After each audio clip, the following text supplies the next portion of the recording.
বিএনপির পক্ষ থেকে জনাব তারেক রহমান সাহেবের ৩১ দফা এটা পুরো দেখবেন। বিএনপি ঘোষিত ৩১ দফার রূপরেখা জনগণের মাঝে পৌঁছে দিতে রাঙ্গাবালী উপজেলায় লিফলেট বিতরণ কর্মসূচি অনুষ্ঠিত হয়েছে। কয়েকদিন ধরে চলা এই কর্মসূচিতে উপজেলার রাঙ্গাবালী, ছোট বাইশদিয়া, বড় বাইশদিয়া, মৌডুবি ও চরমস্তাজ ইউনিয়নের বিভিন্ন হাট বাজারে গণসংযোগের মাধ্যমে লিফলেট বিতরণ করেন উপজেলা বিএনপির যুগ্ম সাধারণ আনোয়ারুল ইসলাম হাওলাদার। মোশাররফ ভাইয়ের সালাম নেবেন। এ সময় তিনি বলেন, গণতন্ত্র পুনরুদ্ধারে বিএনপি ঘোষিত ৩১ দফা কর্মসূচি সম্পর্কে সাধারণ মানুষকে সচেতন করতেই এই উদ্যোগ নেওয়া হয়েছে।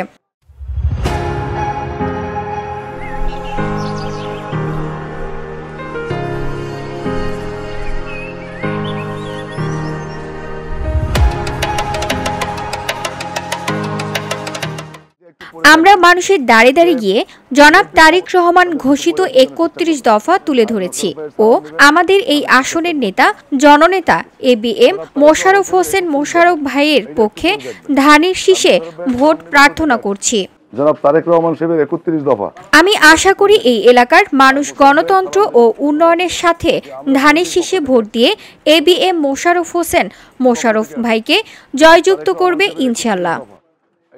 প্রতিটি বাজারে বাজারে আমরা তারেক রহমান সাহেবের ৩১ দফা বাস্তবায়নের লক্ষ্যে আমরা মানুষের কাছে ৩১ দফা পৌঁছে দিচ্ছি এবং আমাদের এই আসনের নেতা অত্যন্ত জনপ্রিয় জননেতা জনাব ABM মোশাররফ হোসেন মোশাররফ ভাইয়ের জন্য ধানের শীষে ভোট প্রার্থনা করছি। আমার বিশ্বাস আমরা সক্রিয়ভাবে ইনশাল্লাহ সবাই কাজ করব এবং এই আসনে আগামী জাতীয় সংসদ নির্বাচনে আমাদের নেতা জনাব ABM মোশাররফ হোসেন মোশাররফ ভাই ধানের শীষের মাকড়া নিয়ে বিজয় অর্জন করবে, এটা আমাদের বিশ্বাস। এবং তিনি যদি এমপি হন, এই চরের ৫ চরের অবহেলিত মানুষের ভাগ্য উন্নয়নের জন্য তিনি যথেষ্ট উন্নয়নমূলক কাজ করবে। তিনি পথচারী ও ব্যবসায়ীদের হাতে হাতে ৩১ দফার লিফলেট তুলে দেন এবং বিএনপি মনোনীত প্রার্থী ABM মোশাররফ হোসেনের পক্ষে ধানের শীষে ভোট প্রার্থনা করেন। লিফলেট বিতরণ কর্মসূচিতে স্থানীয় বিএনপি ও অঙ্গ সংগঠনের নেতাকর্মীরা উপস্থিত ছিলেন। ধানের শীষে একটা ভোট দেবেন।